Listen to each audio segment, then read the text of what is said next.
नमस्कार दोस्तों, omni Saint channel में आपका स्वागत है। और आज आप इस वीडियो में सामान्य अध्ययन के कुछ खास और बहुत ही महत्वपूर्ण प्रश्न और उसके उत्तर को देखने वाले थे। दोस्तों वीडियो को बहुत ही ध्यान से देखिएगा क्योंकि बहुत सारे प्रश्न जो है आपके लिए बहुत ही महत्वपूर्ण है। तो आइए, लेकिन वीडियो में आगे बढ़ने से पहले आपसे निवेदन है कि यदि अभी तक आपने मेरे चैनल को सब्सक्राइब कीजिए, घंटी को दबाइए ताकि आने वाली आगे की वीडियो की जानकारी सबसे पहले आपको मिल सके, नोटिफिकेशन जाए आपके पास। और वीडियो को लाइक और शेयर जरूर कीजिएगा। दोस्तों ये सामान्य अध्ययन के जो प्रश्न हैं परीक्षाओं में बराबर लगातार पूछे जा रहे हैं, तो ऐसे प्रश्न को आप हमेशा याद रखिए। साथ साथ टॉपिक को याद रखिए कि किस टॉपिक से पूछा जा रहा है। तो पहला प्रश्न है कि सैयद वंश, देखिए कई वंश दिल्ली सल्तनत में कई वंश थे। तो सैयद वंश जो है गुलाम वंश से स्टार्ट होता है, लोधी वंश तक चलता है। तो देखिए सैयद वंश का अंतिम शासक कौन था। इस तरह का प्रश्न जो हमेशा पूछा जाता है, चाहे कोई भी वंश हो, तो उससे रिलेटेड प्रश्न ये रहता है। अब देखिए उत्तर जो है दोस्तों आप कमेंट कर सकते हैं, अगर जानते जरूर कमेंट कीजिएगा, या नहीं भी जानते तो गेस कीजिए। और गेस देखिए कि आपका सही है या नहीं है, जो बहुत इंपॉर्टेंट हो जाएगा। क्योंकि गेस अगर आप दीजिएगा तो जाहिर सी बात है आपका ज्ञान जो है ज़्यादा चीज़ को पकड़ेगा, ज़्यादा प्रश्न को उसको पकड़ेगा। तो देखिए उत्तर है ऑप्शन डी, यानी कि आलमशाद। आलमशाद सैयद वंश के चौथे और अंतिम शासक थे, यानी इनका शासनकाल 1845 से 1851 तक था। उन्होंने दिल्ली सल्तनत पर राज किया। तो दिल्ली सल्तनत के ये हैं। अब नेक्स्ट प्रश्न में चलते हैं, अगर जानते हैं जरूर कमेंट करेंगे। तो प्रश्न 2 नंबर में है दोस्तों कि अस्पृश्यता को समाप्त करने के लिए संविधान में कौन सा अनुच्छेद यानी आर्टिकल को रखा गया है। बहुत ही इंपॉर्टेंट है। और देखिए आपसे उम्मीद है कि आप जरूर जानते होंगे। ये अस्पृश्यता से रिलेटेड प्रश्न जो है दोस्तों, चाहे रेलवे हो, एसएससी हो, या पीसीएस के कोई परीक्षा हो, या यूपीएससी की नहीं हो, ये प्रश्न पूछे गए हैं। हाँ, समय अलग अलग रहा है। तो कमेंट करिए अगर जानते हैं तो। देखिए उत्तर है ऑप्शन डी हो जाएगा, अनुच्छेद 17। संविधान के आर्टिकल 17 के अनुसार अस्पृश्यता को समाप्त करने का प्रावधान किया गया। तो एक प्रश्न मैं आपके लिए छोड़े जा रहा हूं दोस्तों कि अनुच्छेद 16, अनुच्छेद 22 और अनुच्छेद 29 में क्या है। जो जानते हैं कमेंट करेंगे, अगर कोई 3 में से एक भी जानते तो ये जरूर कमेंट करेंगे। आइए नेक्स्ट प्रश्न चलते हैं। प्रश्न नंबर 3 है कि पृथ्वी पर सबसे गहरा बिंदु कौन सा है। बहुत ही इंपॉर्टेंट प्रश्न है, और ये प्रश्न भी बहुत ही जो कि भूगोल से है रिलेटेड, तो आपको याद भी रखना बहुत जरूरी है आपके लिए कि पृथ्वी पर सबसे गहरा बिंदु यानी गहरा स्थान कौन सा है। 4 ऑप्शन है और 5 सेकंड का समय आपके लिए। देखिए उत्तर है दोस्तों 5 सेकंड के बाद। ऑप्शन हो जाएगा हमारा ऑप्शन सी, मेरियाना ट्रेंच। देखिए मेरियाना ट्रेंच जो है दोस्तों 11,033 मीटर से भी अधिक है। तो आप सबसे गहरा है ये स्थान। आइए नेक्स्ट प्रश्न में चलते हैं। प्रश्न नंबर 4 है कि मलेशिया की मुद्रा, देखिए करेंसी कंट्री से रिलेटेड प्रश्न पूछे जाते हैं, खासकर मुद्रा से कि किस देश का कौन सा करेंसी या कैपिटल कौन सा है। ये प्रश्न हमेशा पूछे जाते हैं। कभी कभी जो है भूगोल में प्रश्न ये रहता है कि जो अमुक देश है, यानी जो विशेष देश के बारे में पूछा जाता है, उसके आसपास किस देश से उसका सीमा लगता है, ऐसा ही प्रश्न पूछा जाता है। इसलिए मानचित्र पे ज़्यादा से ज़्यादा लोग फोकस करते हैं और मानचित्र के लिए अलग से तैयारी करते हैं। अब देखिए प्रश्न नंबर 4 का जो आंसर है वो हो जाएगा ऑप्शन सी, रिंगिट। नेक्स्ट प्रश्न में चलते हैं। प्रश्न नंबर 5 है कि नाटक मालविकाग्निमित्रम किसके द्वारा लिखा गया। बहुत इंपॉर्टेंट है। एक प्रश्न मैं आपके लिए यहाँ पर छोड़ूंगा जरूर। देखिए ये जो है दोस्तों कालिदास, ठीक है, कालिदास द्वारा लिखा गया। ऑप्शन बी हो जाएगा। प्रश्न ये है दोस्तों कि नाटक मालविकाग्निमित्रम का नायक कौन है। ये प्रश्न पीसीएस में पूछा गया था, इसलिए मैंने आंसर यहाँ पर पहले शो किया, ठीक है। तो नाटक मालविकाग्निमित्रम का जो है नायक कौन है, अगर आप जानते जरूर कमेंट करेंगे। नेक्स्ट प्रश्न है, प्रश्न नंबर दोस्तों 6 है कि क्षेत्रीय पार्टी शिवसेना, ठीक है, शिवसेना क्या है, एक राज्य स्तरीय पार्टी है। हालांकि कई राज्यों में लड़ती है, लेकिन क्षेत्रीय पार्टी है। अब इसकी स्थापना किसके द्वारा की गई है।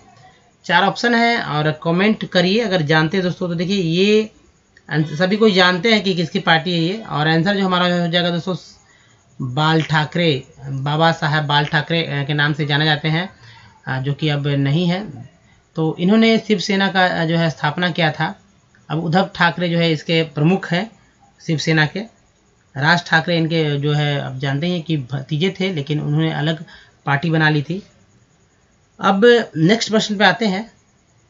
प्रश्न नंबर 7 है कि हुदहुद चक्रवात यानी हुदहुद साइक्लोन से कौन सा देश प्रभावित हुआ था। 4 ऑप्शन है, अगर आप जानते हैं जरूर कमेंट करेंगे। देखिए दोस्तों उत्तर मैं आपको बता देता हूं, और उत्तर है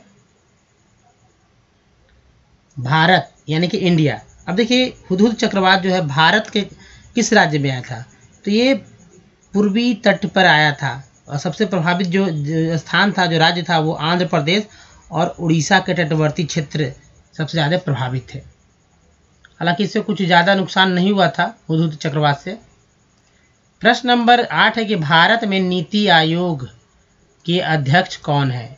एक प्रश्न मैं यहाँ पर छोड़ूंगा आप लोग के लिए कि नीति आयोग की जो स्थापना कब हुआ है, ठीक है, कब से इसका शुरुआत है, अब जानते जरूर बताएंगे। और ऐसे मैं साल बता देता हूँ, आप तिथि बताइए 2015 में तो कौन सी तिथि को नीति आयोग की जो स्थापना हुआ है। और इसके अध्यक्ष हैं दोस्तों, ऑप्शन हो जाएगा हमारा सी यानी प्रधानमंत्री। नेक्स्ट प्रश्न में चलते हैं। देखिए प्रश्न नंबर 9 है कि निम्नलिखित में से कौन सा बढ़ा हुआ कर यानी कि टैक्स जो है, बढ़ा हुआ टैक्स कौन सा है। देखिए 4 ऑप्शन है, अगर जानते जरूर कमेंट करेंगे। और दोस्तों ये उत्तर है इसका, ऑप्शन ये हो जाएगा आयकर यानी इनकम टैक्स जो है बढ़ा हुआ कर है। नेक्स्ट प्रश्न चलते हैं। प्रश्न जो है 10 नंबर में दोस्तों को भूटान की मुद्रा कौन सा है। फिर से अगेंस्ट मतलब अगेन फिर से दूसरे बार प्रश्न आया है मुद्रा से। देखिए भूटान की मुद्रा कौन सी है, बहुत ही इंपॉर्टेंट है, अगर जानते जरूर कमेंट करेंगे। और देखिए उत्तर है दोस्तों ऑप्शन डी यानी नगुल्ट्रम। ये पड़ोसी देश है भूटान, जहाँ की मुद्रा नगुल्ट्रम है। प्रश्न नंबर 11 है कि प्रसिद्ध तमिल साहित्यिक कार्य कलिंगा टप्पारानी किसके द्वारा किया गया था। और यह साहित्यिक कार्य जो है, आंसर जो हो जाएगा हमारा, जानते जो कमेंट करेंगे, ये आंसर है दोस्तों ऑप्शन हो जाएगा हमारा डी जयागोंडान। ठीक है, लिखने में थोड़ा कभी कभी होता है, लेकिन ऐसा ही आपको मिलेगा क्योंकि प्रीवियस प्रश्न है ये। तो देखिए कलिंगा पट्टरानी, ठीक है, कलिंगा पट्टरानी जो है जयागोंडान द्वारा लिखित एक मुंह में विजय से संबंधित गीत है, जो कि कुलुतुंग चोल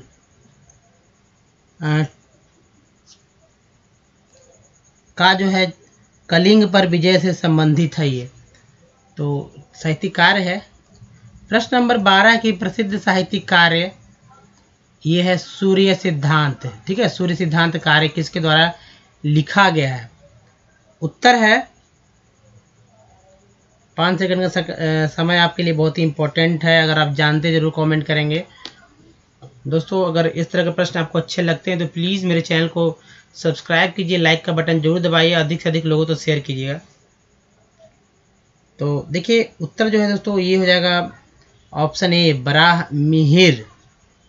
ठीक है, बराहमिहिर है। देखिए सूर्य सिद्धांत बराहमिहिर द्वारा लिखित है, 5 सिद्धांतों में से एक है। यह 5 सिद्धांत है जो पूषा, रोमा का, वशिष्ठा, सूर्य और पकमित्रा। ठीक है, तो आइए नेक्स्ट प्रश्न चलते हैं। प्रश्न नंबर 13 है कि लोकसभा निर्वाचन यानी चुनाव की वर्तमान सुरक्षा ने जो सिक्योरिटी राशि जमा की जाती है वो सिक्योरिटी मनी कितना है, कितना रुपया है। अगर आप जानते जरूर कमेंट करेंगे। और देखिए उत्तर है, ऑप्शन कमेंट कीजिए अगर जानते हैं तो, 25,000 रुपये। नेक्स्ट प्रश्न में चलते हैं।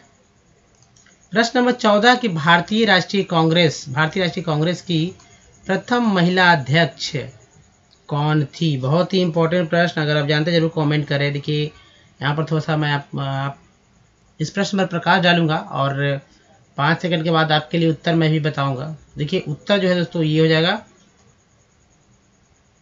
इस ऑप्शन के अनुसार, ठीक है, ये ऑप्शन के अनुसार ये जो आंसर है ये है सरोजिनी नायडू। देखिए भारतीय राष्ट्रीय कांग्रेस की प्रथम महिला अध्यक्ष जो है इस ऑप्शन के अनुसार सरोजिनी नायडू है।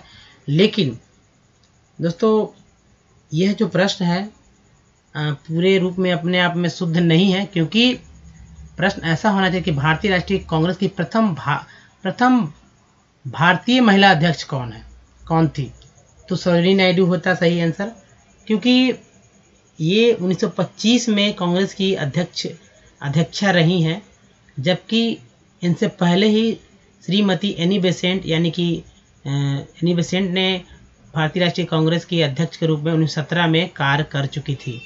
तो सबसे पहले श्रीमती एनी बेसेंट 1917 में और उसके बाद 1925 में सरोजिनी नायडू भारतीय राष्ट्रीय कांग्रेस की अध्यक्ष बनी। आइए नेक्स्ट प्रश्न चलते हैं।